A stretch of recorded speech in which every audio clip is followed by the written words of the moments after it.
What's up, guys? Tony here. And today I thought I'd do a little update video, considering I haven't done one of my live stream rants in a while. I want to talk about our business updates and kind of what our goals are, because things change, you know? Things always change. Now,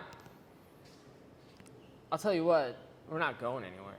We actually want to focus on making cooler things and cooler videos. The past 2 or 3 years, we've been just focused on business and business and business and business. And it's like, it was cool, you know. It's cool. You know, there's money to be made in woodwork, and, you know, like some of the projects are fun, but man, the last 2 projects or 3 projects that were like big and long, let's see. First, there was making like these giant hickory stair steps. And then there was making 300 coasters. And then making 300 cheese boards. And that was good money, you know? But God, it was awful.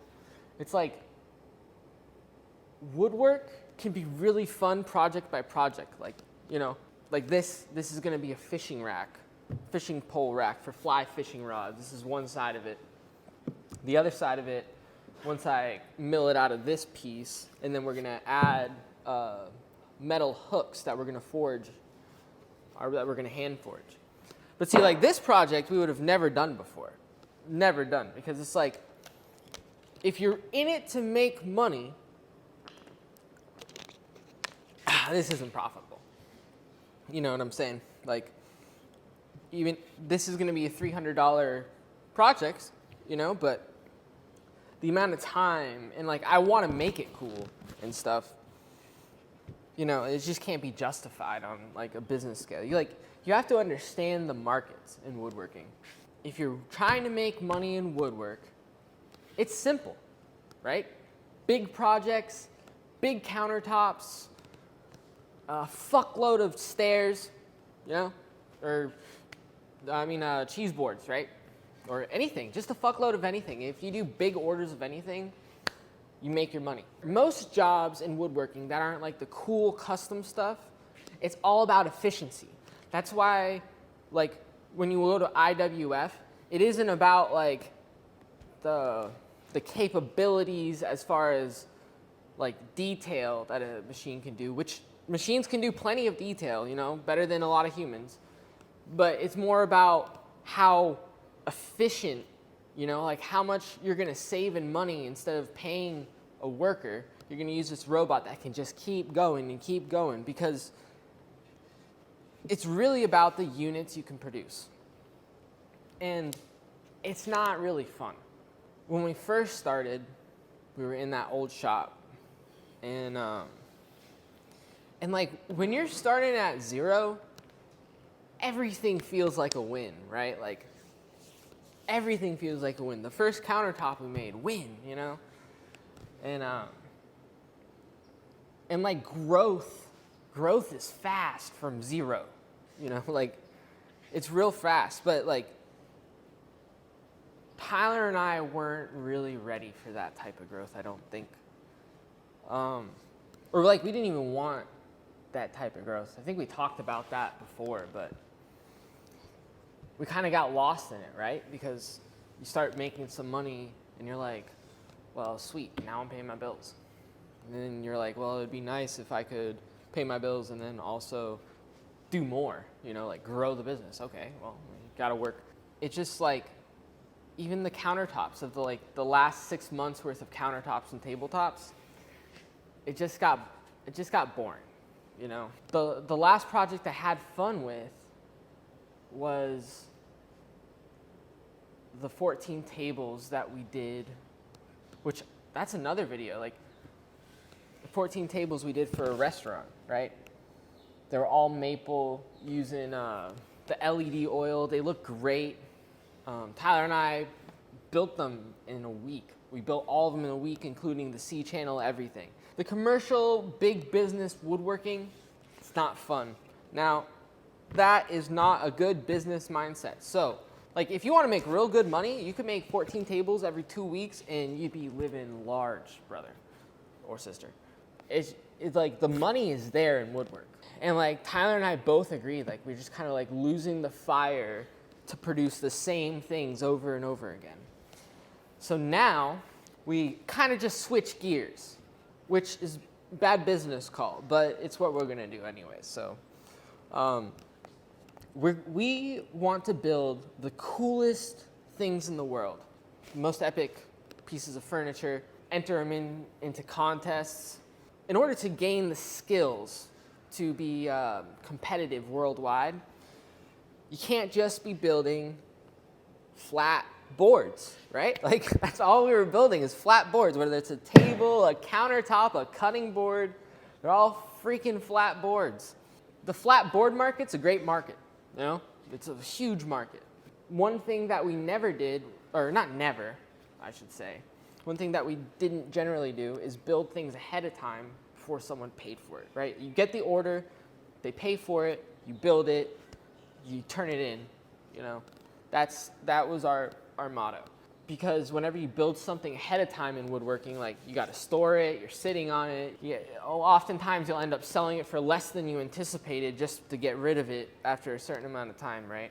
We're going to be building full sets of furniture for all different outdoor, indoor, you know, kitchen stuff, outdoor structures. So it's like shade houses. And we're going to be using Japanese carpentry for that one. We're going to be building all sorts of cool things out of cool woods. Like right here, this is some rainbow poplar. It has the reds and the blues and the greens and the blacks. Oh yeah, forgot to mention, we set up the Anvil and Forge outside, and we have a whole, like a blacksmithing studio, right? So we can film out there whenever we're smithing our chisels. Oh. So only the people that are watching this video are gonna know about this because I just happened to mention it. It was supposed to be a surprise, but we are forging for this endeavor to become some of the best woodworkers in the world. That's our goal. We're making our own tools, right? So we took a bunch of old files that are made out of 1095 tool steel, and we're forging them into Damascus blanks to then make our chisel set out of. So that's kind of cool. You stay tuned for the video of that. See, like, that's so much more fun than making the 100th or 200th countertop. But it doesn't, like, make money, right? Like, I just don't care about that. I'd rather just make the cool chisels and the cool furniture for the cool videos. And then Tyler and I can keep the furniture if no one buys it, you know? If we make things that we specifically want in the future, that's cool. Oh, another thing too is like we're renovating Tyler's house starting soon, and we're doing all custom built-ins, all custom furniture. We're making it all, and so a lot of the stuff, if we don't sell it, can just furnish his house. We're gonna videotape all of that. I'd rather make more videos with the drone chasing us on the go-kart than make another goddamn countertop video. I want all of our videos to be entertaining. Like, I want people to enjoy watching them, and I'd rather do less like advertising and promotion because, you know, advertising and promotion, that's all about business. Whereas I'm really just trying to have fun with this stuff and learn.